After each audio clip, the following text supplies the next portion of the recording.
Welcome to a new webinar. It's the almost the last one of this year, and today we're going to do a bit of a special one. It's all about running your sales team. Now, this is something I traditionally do and I rarely teach. So you'll see that I'm going to go from left to right, but I'm going to cover all the main topics, like how do you run a team, where you should pay attention, what's the model you should do, and there are some other things. Now, if you have questions, you know how it goes, just hit them into the questions or hit them into the chat. I will deal with them at the end. I'm going to talk about 45 minutes and then I have time for your questions.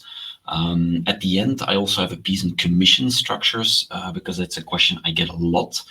And then they say, hey, motivation, commission, well, it goes hand in hand, but it's not the same thing. So let's look at your sales engine, right? The base is always three parts.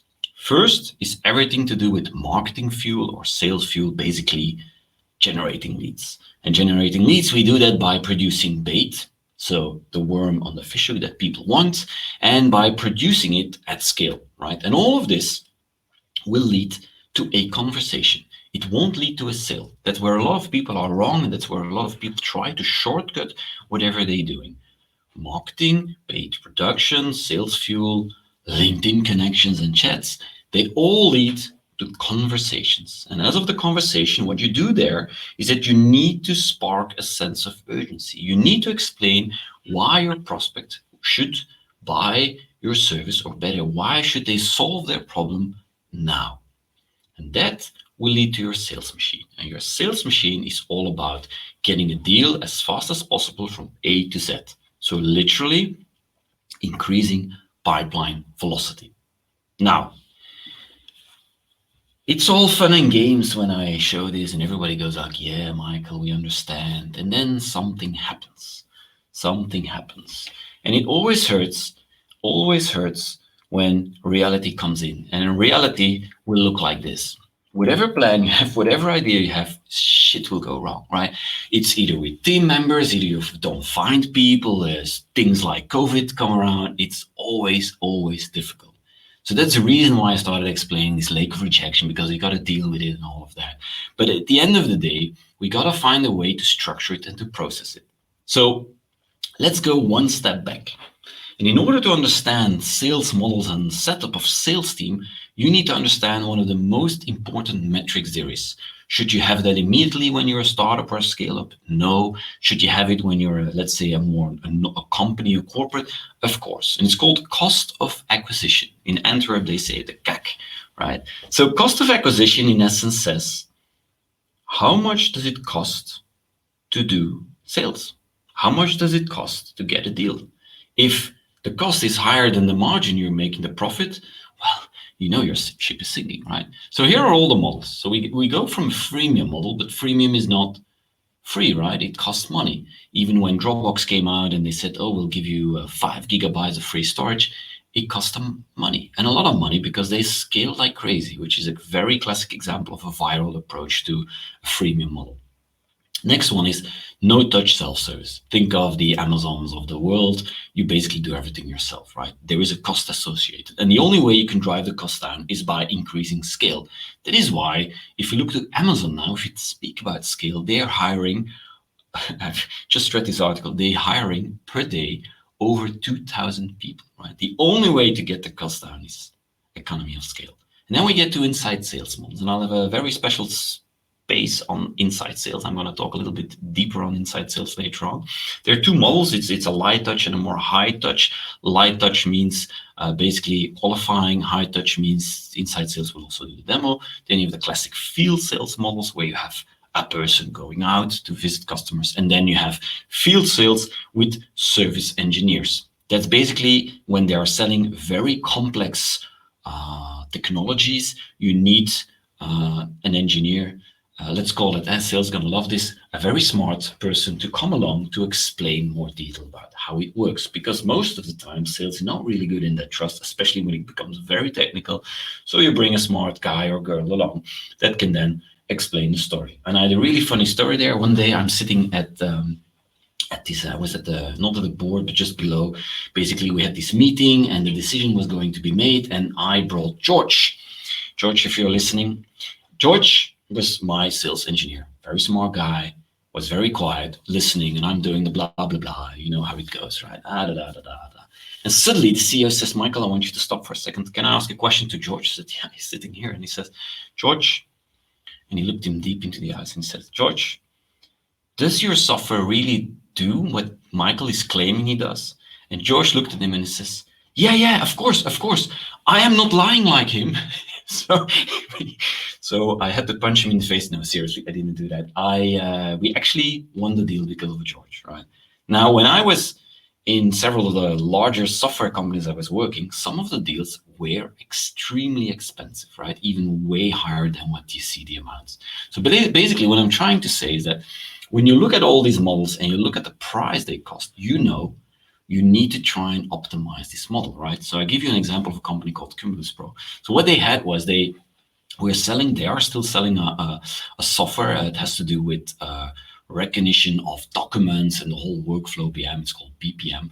And what they were doing is they had sales traveling all over Europe explaining it. But if you look at the revenues and at the models, it was just not going fast enough to it was just expensive. So what they've done is they've basically didn't cut it. So what they did is they repositioned their sales to the larger corporates, the larger deals, which takes longer. I'm going to get there immediately.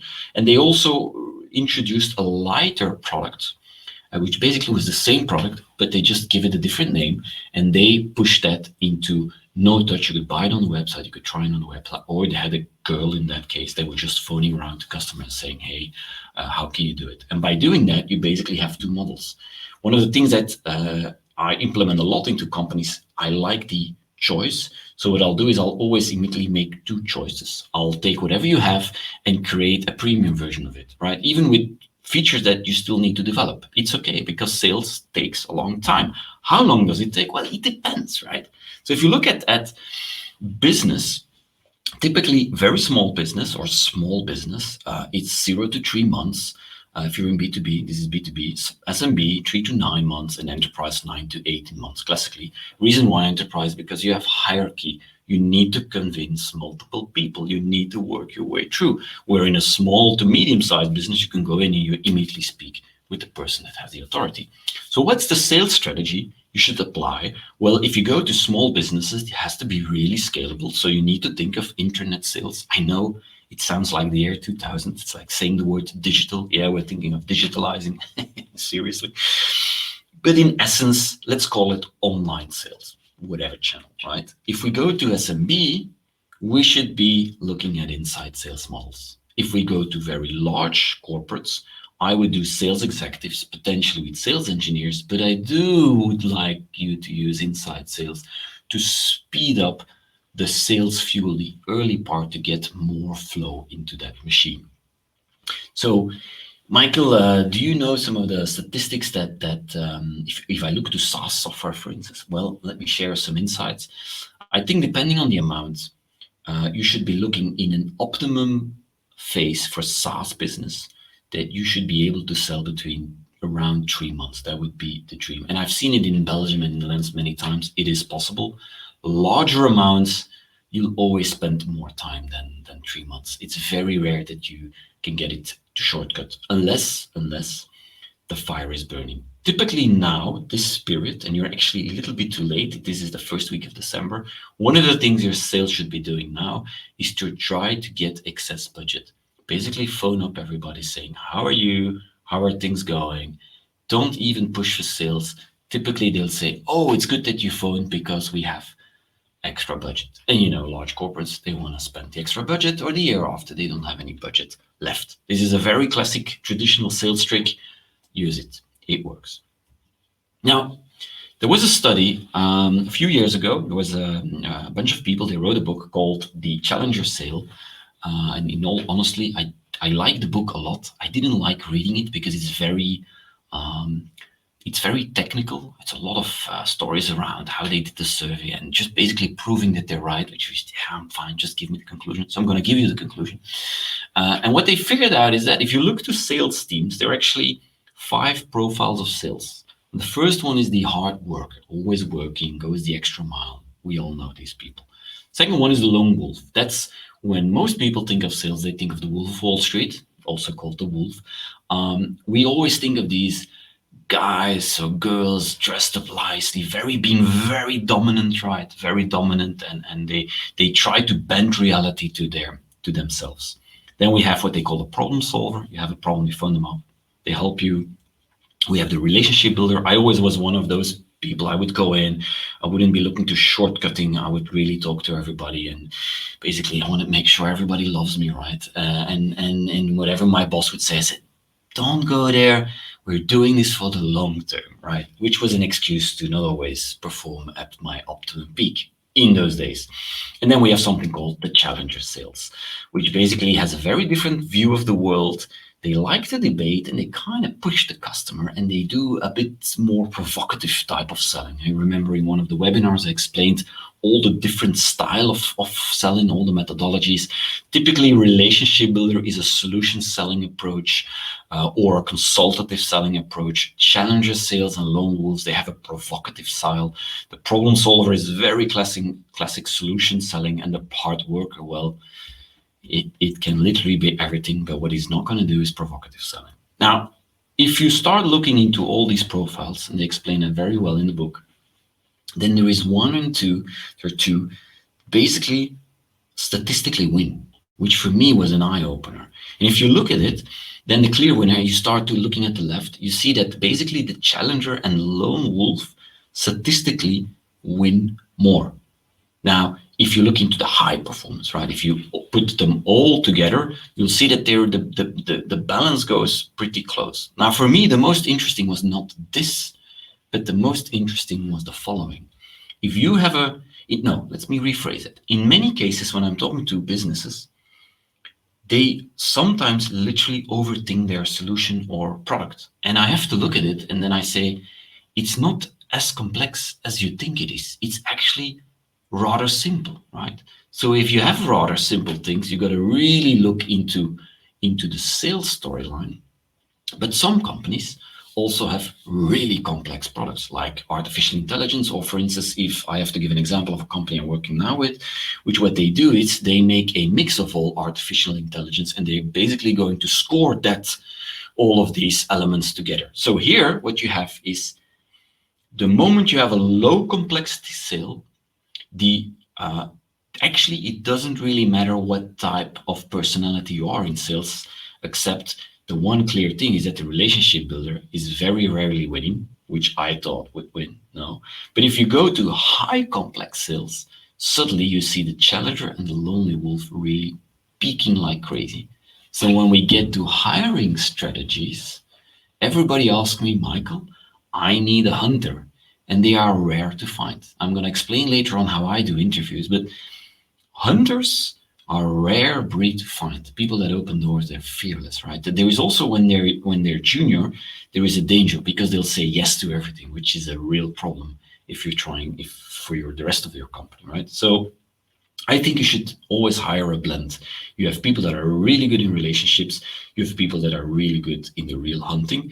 They tend to wreck a lot of things because they want to close the deal. So you got to find the balance, how you build that. If you're a startup going to scale up, be careful with true hunters because they'll really wreck your company to pieces because they're like gravity. They'll suck every resource they can, and they'll always have these very nice excuses to you as an executive saying, hey, no, we got to get the deal and we have to do all of this, and they'll give everything for free just to get the one big deal. Balance that, please, right? Balance that. Now, one of the things that annoys me enormously is the classic sales meeting. Every morning in a company, there is a sales meeting. And what happens is the same thing. Every company goes there. It always ends up, if you have 4 people or you have 50 people, it always ends up with a forecast. For me, the sales meeting, let's do it like this, is not the forecast meeting. They are 2 separate things. And if I'm sitting in a meeting and I'm with 10 people, let's say with 5, let's make life easy, 5 people, and they're all doing their blah, blah, blah, I've done this deal, I'm there, I'm there, I fall asleep, which is a big problem, right? And it's not my fault. It's just the content is just not interesting. 2, you might have noticed that all of these meetings, you always talk about the same shit. It's always the same shitty customer. It's 9 months in a row, the same shitty customer. And then after 9 months, everybody's tired and you're basically happy that you don't talk about it while you may have left a lot of potential on the table. So finding the balance between extremely operational, doing forecast, and actually building a business and learning something is difficult. So what I want you to do in sales meetings is I want you to build business, motivate, and actually teach, right? And sales can learn from each other. And that is where the big weakness is, because we try to shortcut. We panic. This week is not going well. Oh, let's do a, what's it called? A war room. Man, so many war. They phone me. Oh, Michael, we're in a war room. So you can't have a war room every single week. Stop doing that. So here is my advice. I would do something else. So I think you need to run your business on either quarterly or either monthly. Weekly is very B2C. Weekly is when you have lots and lots and lots of smaller transactions. So most companies will either deal with it monthly or quarterly. And of course, the executive will take a year, but that's too long. That's too long. So either monthly or quarterly. So what we do is we basically, a few days before not a few days, when the quarter starts, because you got to run up the quarter. When the quarter starts, you basically ask your sales team, including marketing, including inside sales, you say, make me the plan. And the plan should look like this. You give them a template, something that looks like this, and you basically say you can choose 2 to 3 maximum focal points. Because don't forget, you cannot do more than 2 to 3. It's insane. First, your first point is always acquisition. What will you find as new business? Where will you find it? You see, acquire new accounts by focusing on product sales, and then you chop it in pieces. What does that mean? Because you want to teach your sales actually to be able to start phrasing the strategy. The advantage of doing this approach is that you basically could just take copy, paste, go to the board, that's the plan. So your job as a sales manager is to teach them some of this, because it's going to make your life way easier. 2, it's going to get their brain wired differently, because what I watch, what I focus on, what I do every day is where I will go. This is the blueprint, right? And a lot of sales managers don't do it because they have never been taught to do it this way, because they've always been taught to do forecasts, right? We talk about forecasts later, because I'm pretty sure that most of you will do a shitty forecast actually, because forecasts is another ballgame. So back to this. You get 2 to 3 points. Point 1 is always acquisition, how to get more business. Point 2, you see here, is how can you sell more on existing customers? Depends a bit on how you structure your sales.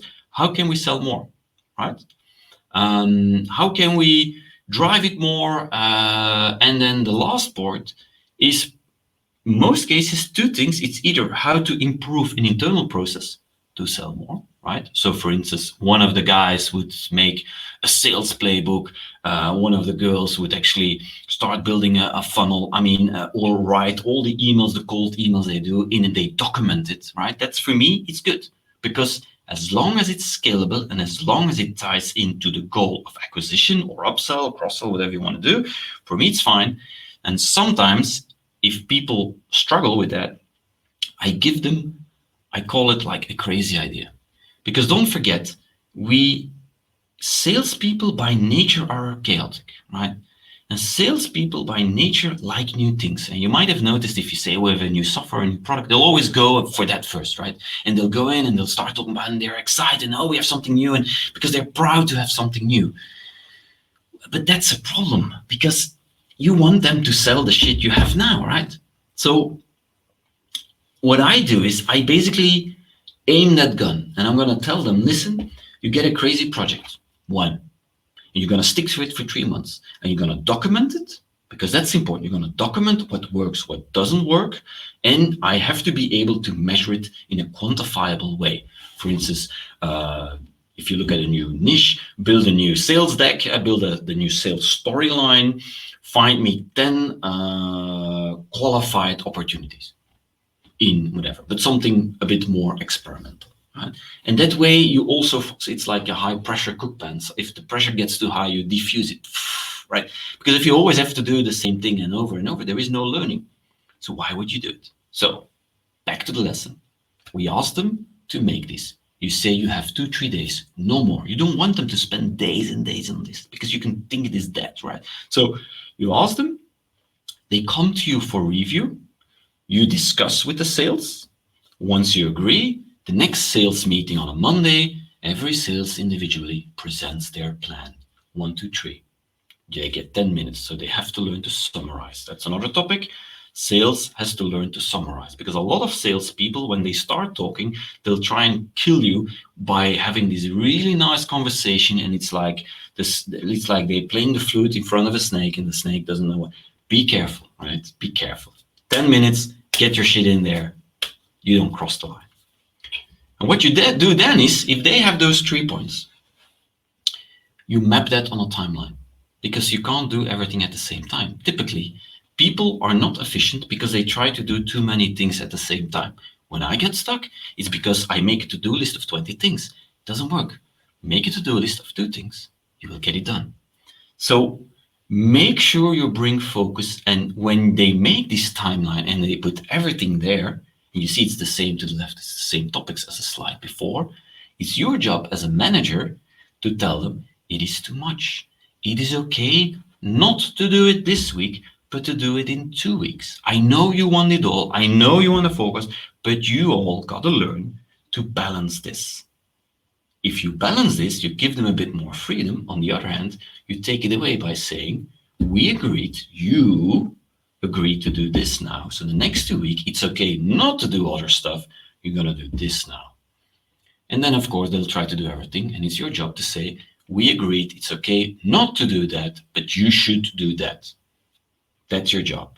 When I was, I've been a sales manager, sales director, vice president of sales. For me, the hardest balance was the balance between I teach, I explain, I run the organization, and I do it myself. We all fall into the trap of doing things ourselves because it's not going fast enough, or you're just trying to shortcut, and that is no scale. I know it's hard, but that is no scale. So here are the tools how to run that, right? So what we then do is, so you fill in the plan, you fill in the timeline, you agree, and then you get to the weekly meeting, every Monday, because the whole world is in a meeting Monday morning, so you should never do cold calling or anything. And then you let them fill in 2 slides. Slide number 1 is their perspective. They have to start thinking about what should they phrase, or how should they phrase what the week was. It's going well, it's not going well. And you'll see that a lot of people have a lot of troubles phrasing this. It needs to be a little bit more strategic. You need them to learn to summarize, which is so difficult for them. Right? And then you have change in attention points for management. What's well or what's bad? Do you need to have something there? No. Sometimes the machine is running. If the car is running, why should you say every week, hey, the car is running? Don't say it, right? The good thing is when you have these type of slides, you basically immediately see what's the problem. And then what you do is you remember, I'm going to go quickly back. You remember this slide, right? This slide with the 3 bullet points. We take those 3 bullet points and we put them here to the left. Then we say, what have we achieved? What are the next steps? And what are the attention points? And we give it a color code. And I learned it from my friends at McKinsey. They use this type of technique in many, many projects. But it works really well for our sales, because no sales wants to be red, right? And so what they'll do is they put everything in green all the time. No. Green is very rare, right? Green is very rare. So it's going to be, they have to deal with the red. And you want it sometimes to be red, because it's like when I got stuck sometimes, and you'll see it when we talk about CRM, we tend to fill in everything we're doing. Now, if you remove everything and you say, what are you going to close this week? Yeah, but no. What will you close this week, or let's say this month? Yeah, but it's one deal. Okay, let's put the one deal in there. So you take away every clutter, you just leave the one deal, and then you say, how many calls did you do for it? How many? And there is no escape, and it's so extremely painful. So one of the interview techniques that I also use is with sales, and you immediately feel when they're very hunter types and they're very manipulative and they kind of bend gravity around you, is I'll take away all the clutter and I go back to facts, back to the core and facts. And it's very difficult. And at a certain stage, they have to say, yeah, that's exactly why you want to have them, because they're honest. And that's the fact. And then you start building again. So back to the slide. In this case, we had 3 levels. We look at achievements, what has been done, quantifiable, very important. What are the next steps? And only if there are needed attention points, you fill them in. So what you do is, from a very pragmatic point of view, most of the time I would have a Google, most of the time it's Google Sheets. I would say to the sales every, okay, guys, you know your 2 slides you need to fill in, this one and the previous one, fill it in. And by the next sales meeting, we just open it up. And they typically over the weekend or a Friday, it doesn't matter, they would fill it in. And then they get their 10 minutes of fame. And they actually need to only, so the other problem that will happen is that they'll start reading everything. You say, no, dear friend, you summarize, just tell us what is relevant for the others. And sometimes I would say very blunt stuff. I would say, listen, dude, do you think I cannot read? Yeah, you can read. Well, it's on the screen. Just tell me what I need to know. 1, 2, 3, right? You gotta compress. You gotta compress, and especially the other side of the sales meeting is if somebody is stuck at a deal. That's what you gotta talk. I'm stuck. I've tried that and that. What are other ideas? That is where you should spend your time on. Or we recorded a cold call. Here are 5 cold calls. Let's all listen to them together and try and fix them. Man, I've been writing these cold emails and I'm stuck. Hey, LinkedIn, see? Make it around very short. What are you doing? What's going well? What's not going well? What's relevant for the others? Plus, what can we learn? Pipeline forecast, all that stuff, that is individual. And you do 1 time per month, you do a formal forecast meeting. Very formal. Come in, CRM needs to find. If it's not fine, there is the door, get out, come back when it's done. Right? So they know there is no room to wiggle.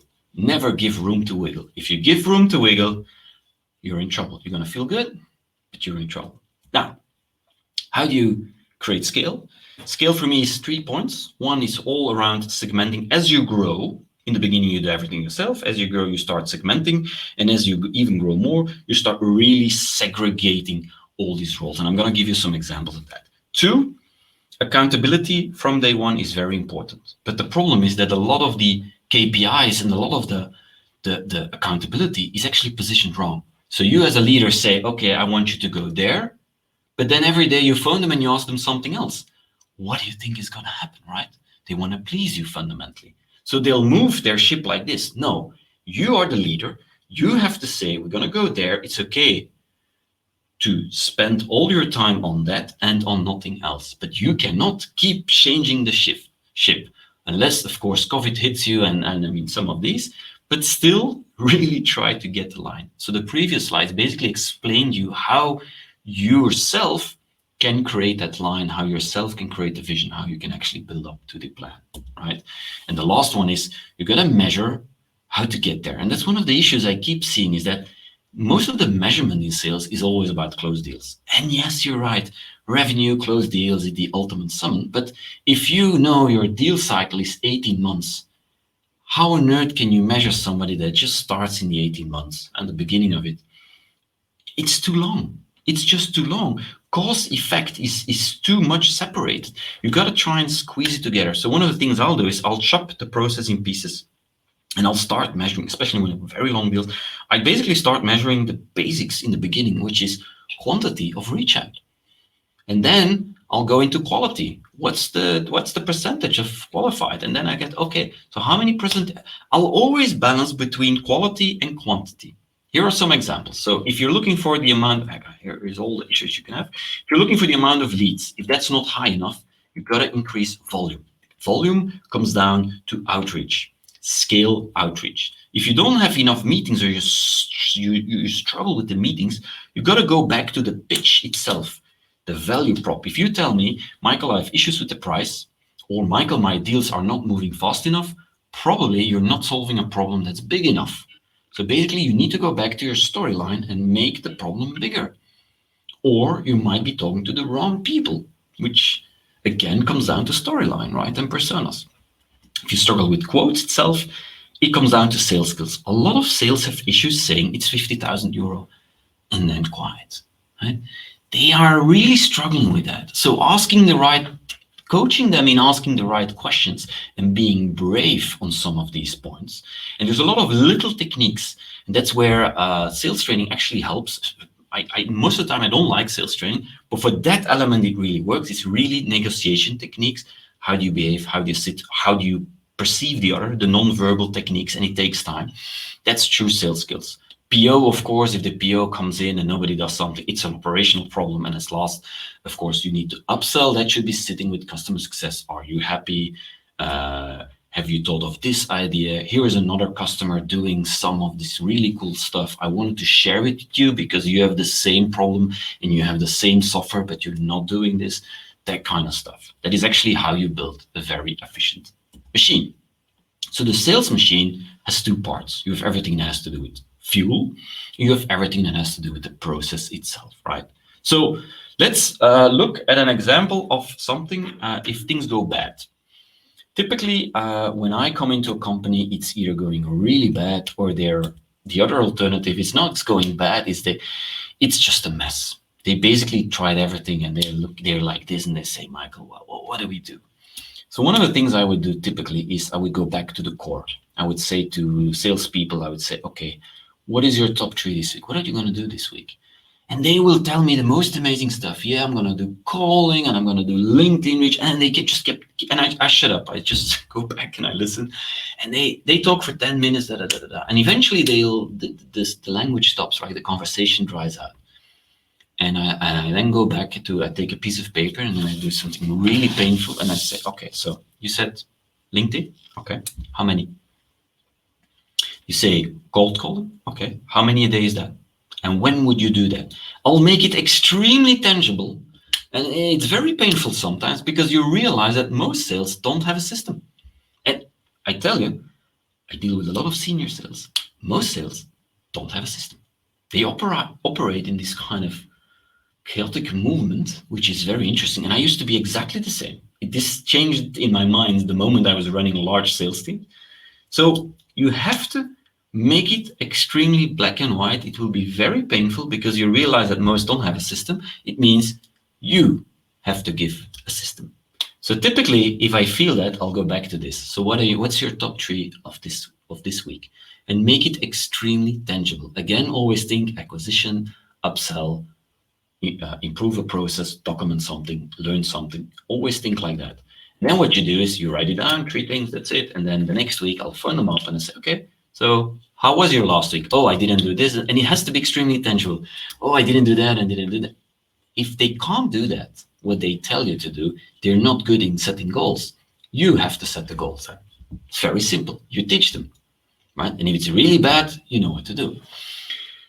Second thing is, by the way, I don't meet a lot of bad salespeople. It's very rare I really meet bad salespeople. Most of the time, I meet bad management, as in they don't know how to manage this, or I meet people that just where somebody has to say no to them in a very clear way. No, we're not going to go there. Yeah, but it's good for the. No, I'll decide this. You need to go there. This top 3 system works really well. It's a bit simple, I know sometimes, but it's painfully inevitable. It brings focus. Okay, so that's typically also the other thing, and that's good that it's in there, is that most of the time, salespeople tend to be busy with internal stuff. Oh, I need to do this and I need to do that. And that's something I take away.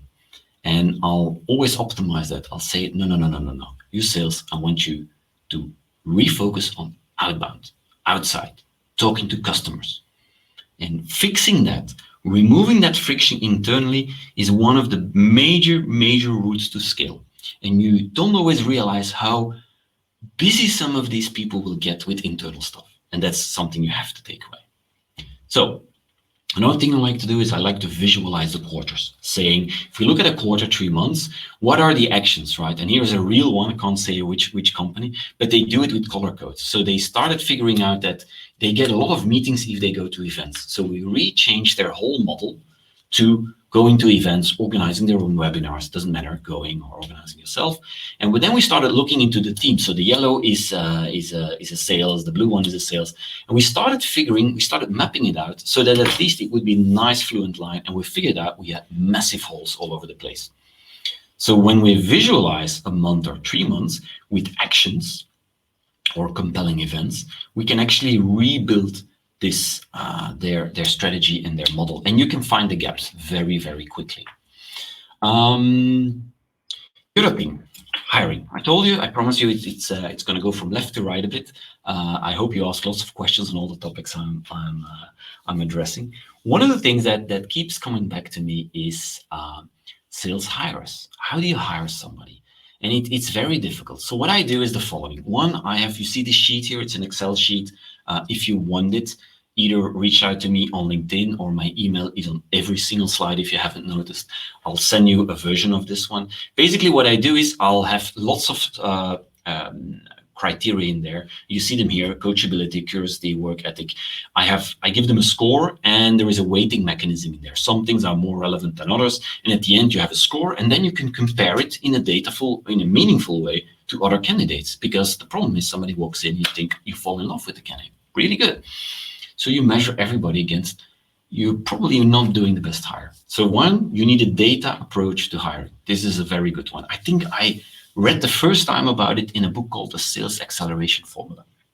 So you build a sheet, and then you also have this, you see this top part here, candidate name, score, and then you say summary of strength, summary of weakness. So you have to summarize it. And now comes a very difficult one, is the next step recommendation. Hire, not hire, go to the second route. And even for me, I'm sitting every week into these interviews. Sometimes I'm really like, what should I do? And here is good advice, especially Belgians.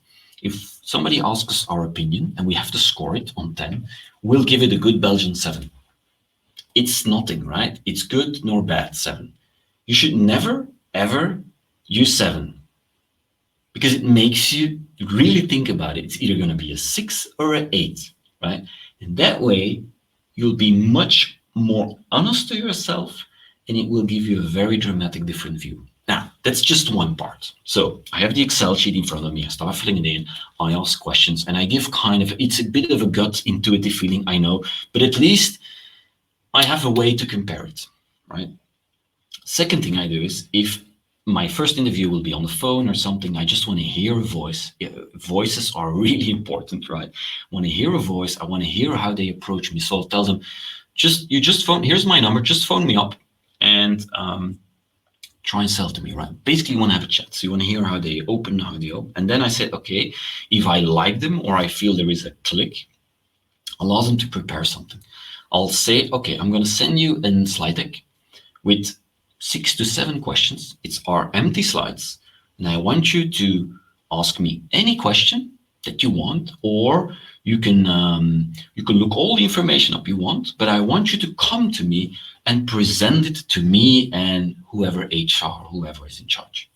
You need at least 2 to 3 people in the room. The reason I do it is that I find it crazy that we hire salespeople without having seen them perform under pressure or have seen them present. 90% of their job is presenting. Online, digital, offline, doesn't matter.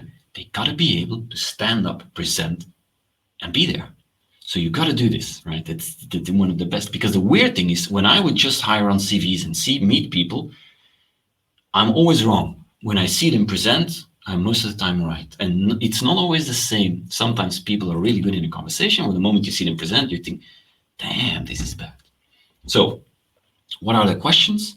First questions here, I've put to the right, I've put them in there. So first one is, who and where would you target?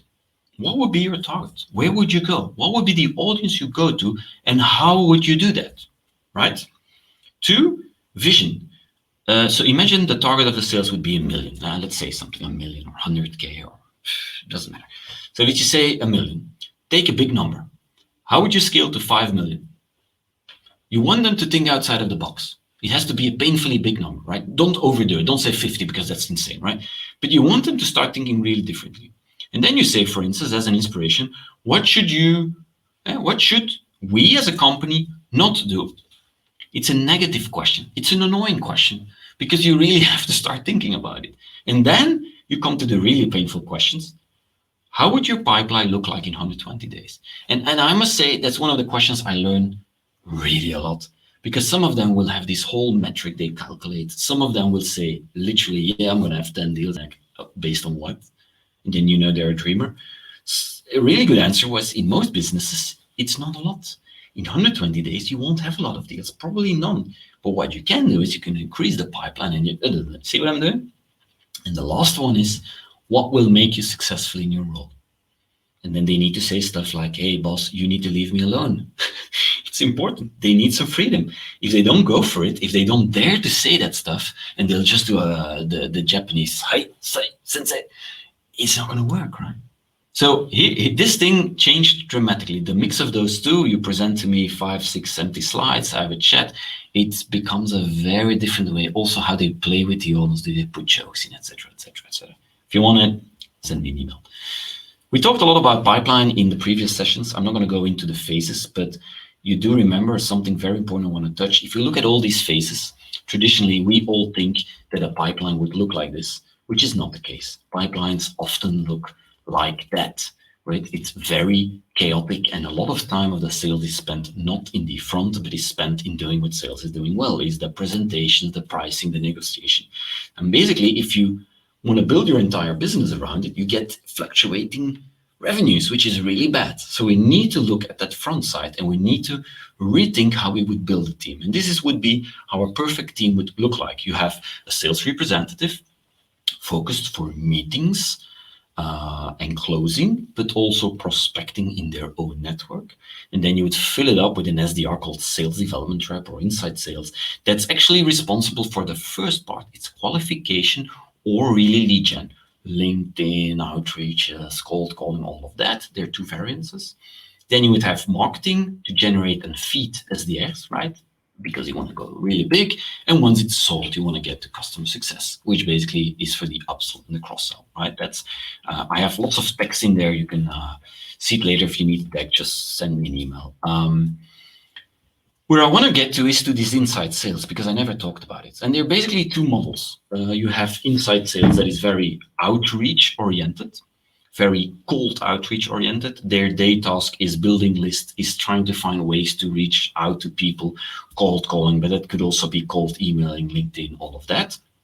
Typically, they are junior sales, your future sales actually, and it's called inside sales SDR. There is another variance. If you have a business where there's a lot of leads coming in, you need something else. You need somebody that's really good in relationship, that gives a lot of trust, and that's basically doesn't like to open doors everywhere, but basically once the door is open, they're really good.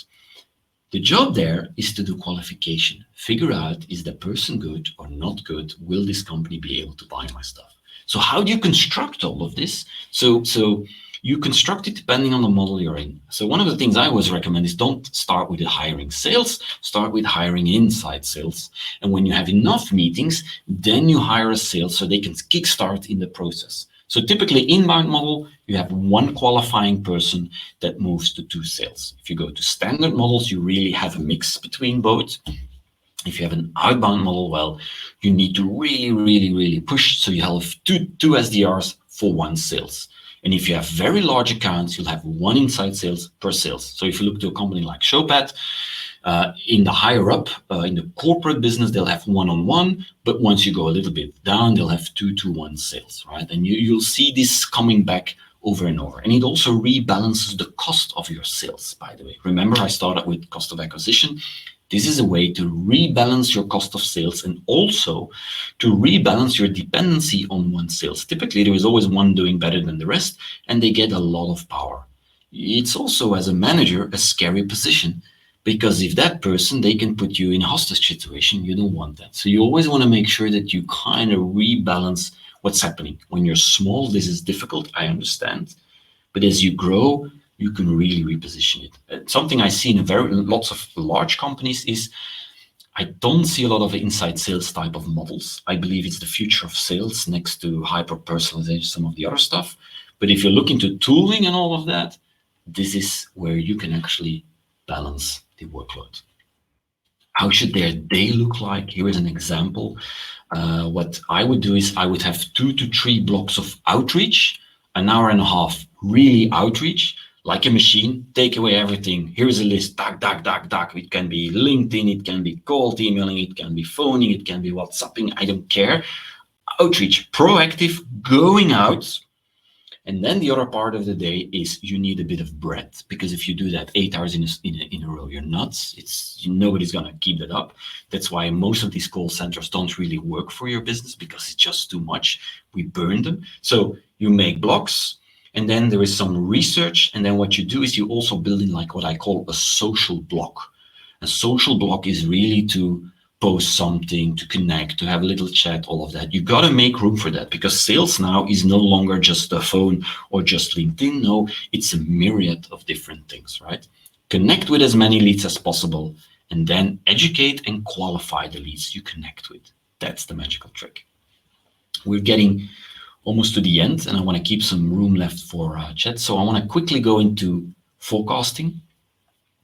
Typically, when I enter somewhere and I say, show me the pipeline, I get, here's an example of pipe drive. I get this extremely massive pipe drive, or CRMs, it doesn't matter. It can be something else. I also see a lot of Team Leader. I see a lot of HubSpot. I see a lot of Salesforce. It doesn't really matter. I see lots of stuff. But when I ask the question, what will you close this month or this week? They have to start clicking, and it's always the same thing. Hey, hang on, and it always takes time. And that's a problem. That's a real problem. It's because we always, as sales, we want to please. And we want to make sure that if we don't have result yet, that we can prove that we're really busy. And that's okay. But we got to make a clear distinction between filling a pipeline and doing all this activity and forecasting. So when I meet investors, large investment firms, I work a lot for these guys, they always ask me the same thing. It's really funny, but it's always the same thing. Michael, teach them how to forecast. So you feel that although you've done all of this, forecasting is something else. Forecasting is actually making an estimate. And here is a system I use. So you have what you just see in the pipeline, where you put in everything that is happening and the phases and all of that. But the forecast is once per month, once per quarter, once per week, you could do it, but I would avoid it. You basically are going to make something like this. And here is an example. This is a very basic Excel sheet. In this case, it's very hard to do this in CRM, because what I do is, first of all, I only take deals, you got to write this down because it's not in slides.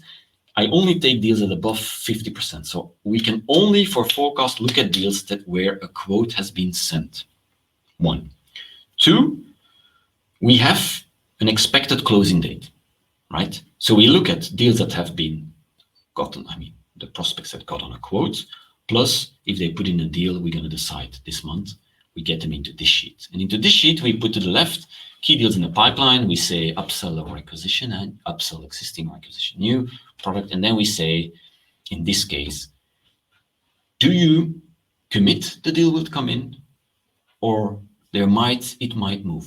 A commit means I take your hand, I put it in the fire and say, is it going to come? Yes or no? Yes or no? No, yes or no? And you'll suddenly see that most sales will say, no, yeah, good, right? Do you swear it on the head of your children? Yeah, well, I'll swear it on my mother or my wife, but not on my children. So that whole amazing filled CRM suddenly will come down to 1 or 2 lines in this type of forecast. And that's what board members want to see. This is the real sales. So you say, for instance, in this case, ARR is annual recurring revenue. So this was a business where they were measuring the revenue and the service. In this business, they said there are 3 deals that will come in Q2. Yeah, this is painfully low, I know, but for the sake of the exercise, follow. And then there are some deals that actually, by the way, it's not painfully low. These are K, so this is 6 million, by the way. The other deals that people have said it's going to come, but they might slip because of procurement. Because if they say, yes, it's still going to take them 3 weeks to get through procurement, or there is still something not done. So what I do is I put them in upside. So this way, if I come in and I say, I expect to close this month, that amount, but in upside, I have that, I can literally move around working. So I have CRM to be filled in with everything. Then I make an extract, forecast, commit. And actually what you don't see here is I have another line here which says next steps on every single deal. For the sake of time, I'm going to go a bit quicker. Here are some examples of forecast, and I've put some of them in the thing. And the one thing that typically you see here, you see this big line going up. If I see something like that, and we are currently in June, I know they're sandbagging. Basically, what they've done is they put everything they could imagine in CRM, and then they moved everything to the next quarter, end of next quarter. It's a worry for later. If I see that, I know we're in trouble, right? I know we're in really trouble. Another example I wanted to show you is, so that's this one. Another something is, how long do deals spent in the pipeline? If deals like this one stay 197 days in qualification, there is no deal. It's nothing. It should not be there. It should be in the nurture queue. It should go to marketing, to other stuff. But deals that stay too long, it is impossible. So if you can check that, and it's not easy from an analytics point, but if you can figure that out, that would be really good. Last but not least, a few advices. I think you should inspect what you expect. And one of the things that, if I have to give you one advice, if you're running a sales team, that was golden for me is random controls. So I would basically look at the agenda and just show up for a call, show up for an online meeting, show up for a meet. I would just physically be there, and I would phone them up 5 minutes up front or 2 minutes up front even, and saying, hey, I'm joining. Man, what happens then is crazy, because sometimes the good guys, there is never a problem, right? But there is a lot of bad in there, and they'll do crazy stuff. And oh yeah, but it moved, and then, but if it happens twice, there is a pattern, right? So you are the boss. It's okay to do it, and it will keep everybody sharp if they know you do it purely randomly. So never put it in your agenda, right? Just show up, listen, help. Second biggest mistake you can make is taking over. I did this, and this is really a problem I have, is I am a talker. You kind of guessed that. So I'm in a meeting, and it's so incredibly hard for me to shut up because I want to flex my knowledge muscles, and that's the worst thing you can do. If you're there, give credibility, let them go. If needed, you can make a call or you can make a decision, but you also have to say to the customer, and that is the biggest issue I see when you go into scale up and you have to build true scale, is CEOs, executives, founders taking over all the time. Stop doing that. We know you're good, but if you really want to grow, let it go. Build the material in such a way that there is no escape of saying the right things. And that is your problem. So, having said that, I want to wrap up. And next Friday, we have one with my good buddy Erendis. He's the LinkedIn ambassador, and we're going to go deep into LinkedIn. We're not going to do all the classics of LinkedIn, which you can learn everywhere. No, we're going to talk about group connecting. We're going to talk about what you actually say when you connect to somebody, not connecting, but how you get it to a sales. Almost nobody talks about it, and everybody does it wrong. So we really try in 40 minutes to really give you a masterclass. Don't show up if you don't know the basics. Really, I'm asking you to not show up if you don't know the basics. After January, I'm going to do some more webinars. So we have Philip going into cold calling, all that. If you scan the barcode, you'll get access to the page, the same page as you're on now, actually. I'm just going to continue for a while because I like doing it too. I've seen there's an enormous amount of value coming out of it.